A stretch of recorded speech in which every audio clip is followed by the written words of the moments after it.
যেইভাবে রাহুল গান্ধীর উপর যন্ত্র মন্ত্রে বিজেপি সরকার লাঠিচার্জ করেছে, এটা গোটা ভারতবর্ষের লোক দেখেছে। কারণ মোদিজি ফ্লপ প্রধানমন্ত্রী, উনি আপাতত কালকের পরশু দিনের উপনির্বাচনের ফল মানুষকে বুঝিয়ে দিয়েছে মোদিজির 29 সালে আর অস্তিত্ব থাকবে না। আর যেইভাবে বিজেপির দুষ্কৃতীরা আমাদের রাজ্যে অত্যাচার করছে 21শে জুলাই, আমাদের 21শে জুলাই সফল যাতে না হয়, তারপরেও কিন্তু আমাদের 21শে জুলাই সফল হয়েছে। বিজেপি যদি নোংরামি করে ওরও চামড়া আমরা গুটিয়ে দেবো, সবেরই ওষুধ আছে আমাদের কাছে।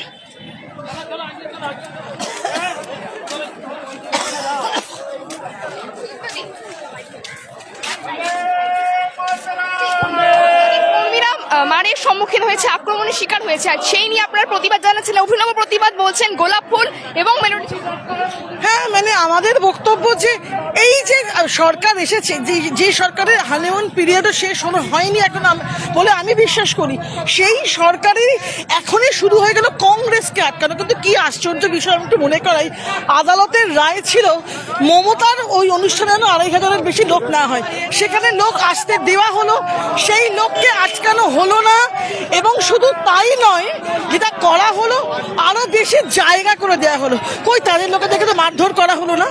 তো এই যে পরিস্থিতিতে আমরা 49 বছর এই রাজ্যে ক্ষমতায় নেই, এবং বিজেপি প্রথমেই যে এসে আমাদেরকে শত্রু বলে দেখিয়ে দিল, এই যে বিজেপি আর তৃণমূলের যে আলো ছায়ার খেলাটা মানুষের কাছে পরিষ্কার হয়ে গেল। আসলে বিজেপিকে সারা রাজ্যে সারা দেশে কারা রুখতে পারে, কোন রাজনৈতিক দলকে অ্যাকচুয়ালি বিজেপি সমঝে চলে বা কেয়ার করে।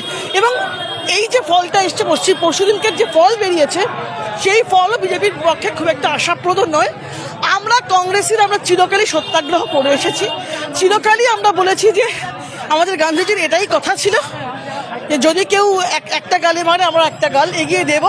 তো আজকে আমরা পুলিশের সাথে সেই গান্ধীর দেখানো পথেই আমরা পুলিশকে ডিল করতে এসেছি। আজকে শুভেন্দুবাবু পুলিশও আমাদের কাছে সেই সত্যাগ্রহ ব্যবহারই পাবে।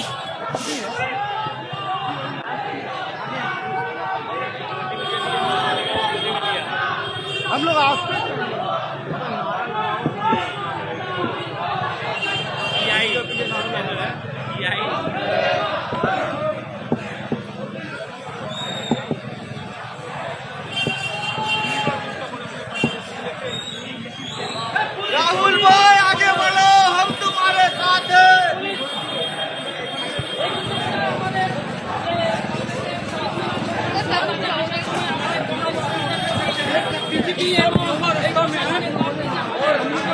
जुलाई को